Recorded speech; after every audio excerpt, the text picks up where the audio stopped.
One of the earliest accounts about Jesus of Nazareth, his life, death, and resurrection, was written by a man named Luke. We know it as the Gospel of Luke, but Luke continued the story in a second volume, called the Book of Acts, and it's all about what Jesus continued to do after his resurrection. Acts begins with the disciples who are hanging out with Jesus, who's just come back to life, which is mind-blowing to imagine. And then for weeks, the risen Jesus kept teaching them about his upside-down kingdom, the new creation that he launched through his death and resurrection. This is exciting stuff, and the disciples are ready to go tell the world. But then Jesus tells them to wait and to stay in Jerusalem until they receive a new kind of power so they can be faithful witnesses to Jesus and his kingdom. Then he says that their mission is going to begin in Jerusalem, then move out to Judea and Samaria, and then from there out into the nations. It's like a roadmap for the whole book of Acts. Then the disciples saw Jesus enthroned as King of all creation. So the disciples wait, wondering when this power is going to come. And then comes the time of Pentecost. So this is an ancient Israelite festival. It's during the early summer,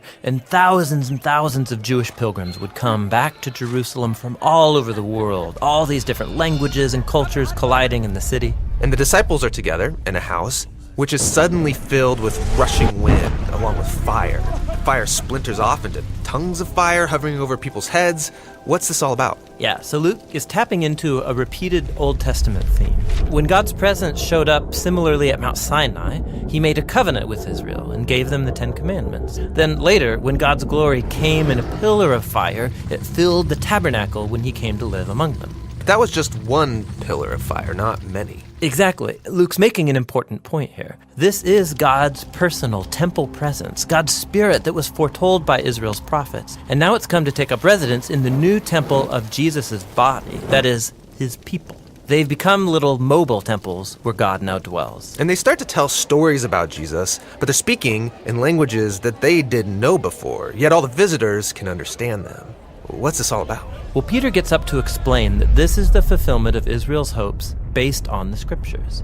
God's plan was always to use the unified family of Abraham to bring peace and justice to the world. But the tribes of Israel had been scattered because of the exile. Now here at Pentecost, representatives from all of the tribes come back together and they're introduced to their Messiah, the crucified and risen Jesus, so they can now become the restored people of Israel. And thousands of them start following the way of Jesus. Which brings us to Luke's tale of two temples. So you've got the temple that Herod built in Jerusalem, where Jesus' disciples worship like the rest of the Israelites. But now there's also Jesus' temple, which consists of people. This temple's meeting together in homes all over Jerusalem, and they were approaching life in a radical new way. Right, think about it. Many of these pilgrims aren't even from Jerusalem, so they formed these new families, and they're all depending on each other. Yeah, people would sell their stuff, provide for the poor among them. They ate their meals together. They said their daily prayers together. They were learning from the apostles what it meant to live as if Jesus is the true king of the world. And it must have been exhilarating.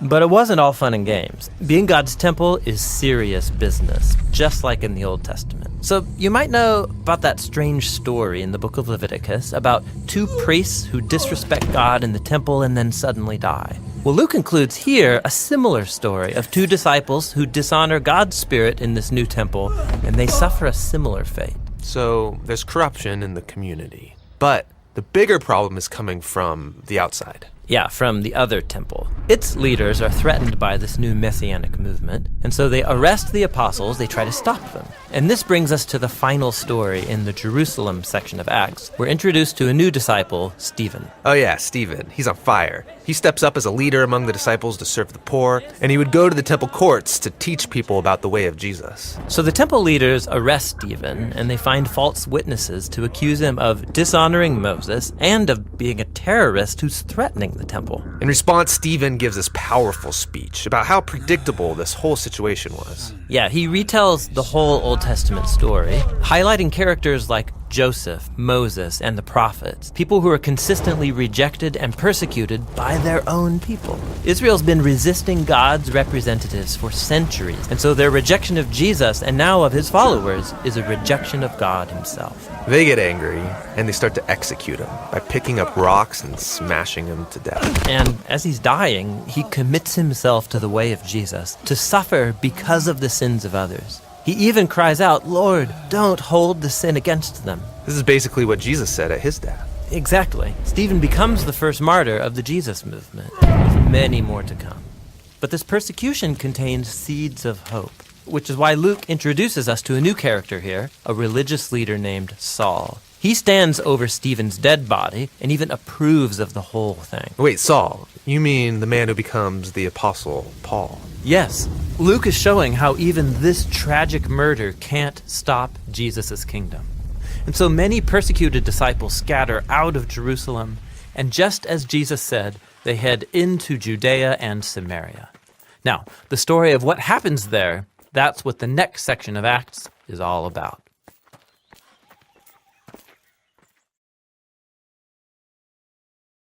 Thanks for watching this video. It's the first in a 4-part series going through the book of Acts. We have a lot of videos here on our YouTube channel and our website. Check it out. It's thebibleproject.com. We are a nonprofit, crowd-funded animation studio. Everything that we make, we give away for people to see for free. And we can do that because of amazing, generous people like you who support what we're doing. So check out everything that we're up to at our website, thebibleproject.com.